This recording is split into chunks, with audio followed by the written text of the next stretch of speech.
Olá, eu me chamo Karina Dissen, sou acadêmica do curso de Pedagogia ID do Polo de Três Passos e eu vim então falar um pouco do tempo para vocês, após os materiais lidos e estudados, então as conclusões que eu tirei. Bom, então, através desses materiais eu pude refletir muito sobre o tempo de forma que eu administro na minha vida. Eu procuro fazer o quê? Priorizar as minhas tarefas diárias, as atividades, os trabalhos, mas também eu não deixo de deixar um tempinho para o lazer, para a família, para os amigos. Então, para isso acontecer de forma correta, tem que se organizar bem certinho de acordo com todos os dias e de acordo com o cronograma que você possa seguir. Quanto mais o tempo passa, mais vai deixando marcas na vida da gente.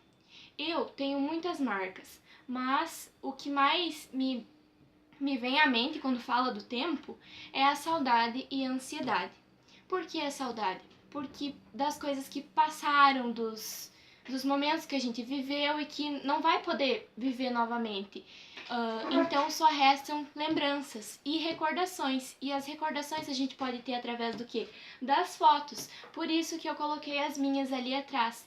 Porque são os momentos mais felizes que eu passei na minha vida, no meu tempo, assim, que de viagens, de momentos especiais com a família, de entes queridos que já são falecidos, que agora só resta lembrança. Então, por isso que as fotos são uma coisa muito importante na vida da gente. São lembranças concretas que a gente tem. Além das lembranças que ficam na memória, temos a lembrança concreta para também sempre estar ali de uma forma boa com a gente. Então, vou contar para vocês como eu me organizo em relação ao meu tempo. Eu procuro dar ênfase para os meus trabalhos, né? Eu trabalho de manhã como babá, cuido de 2 crianças, então de manhã eu tenho que dar o foco para elas, não tem como eu fazer nenhuma outra atividade. Então, à tarde, eu me organizo da seguinte forma.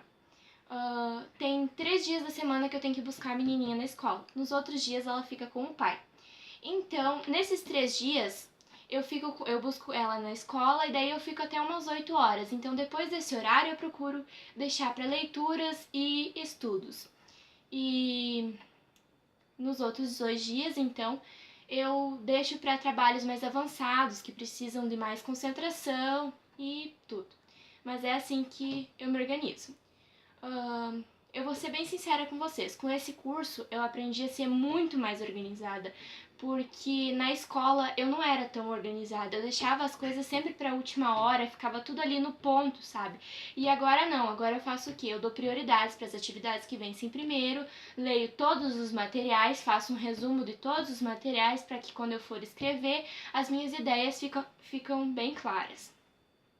E diante do meu tempo com a família, com os amigos, então eu deixo mais o final de semana reservado para isso. Se eu tiver alguma leitura ou algum trabalho atrasado, eu faço, né? Mas procuro deixar mais reservado para o lazer, né?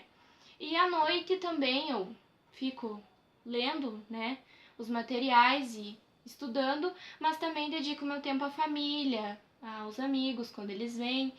E é assim, porque você se aprende a se organizar quando você leva nos dedos, digamos assim, desculpa o termo, mas quando fica trabalho atrasado, quando você tem que passar o dia, a madrugada, estudando, porque vai ficando ali que ficou atrasado o trabalho e você tem que entregar porque senão te prejudica.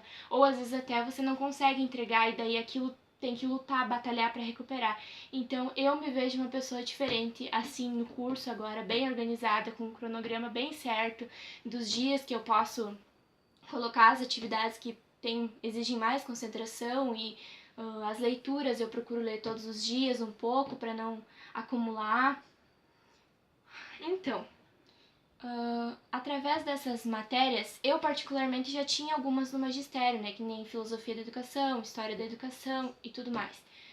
Mas eu aprendi muita coisa nova com essas matérias, porque o que era 2 horas diárias da matéria, agora eu tenho muito material, muita coisa para ler, então muita informação. E eu percebi que essas informações são adquiridas, então, uma matéria comparada com a outra. Por exemplo, a educação. A história da educação conta a educação desde os primórdios, assim como a pedagogia, a psicologia também entram no assunto da educação, porque tudo meio que está interligado ao início da escrita, a origem da pedagogia, tudo um pouco então se liga nas matérias.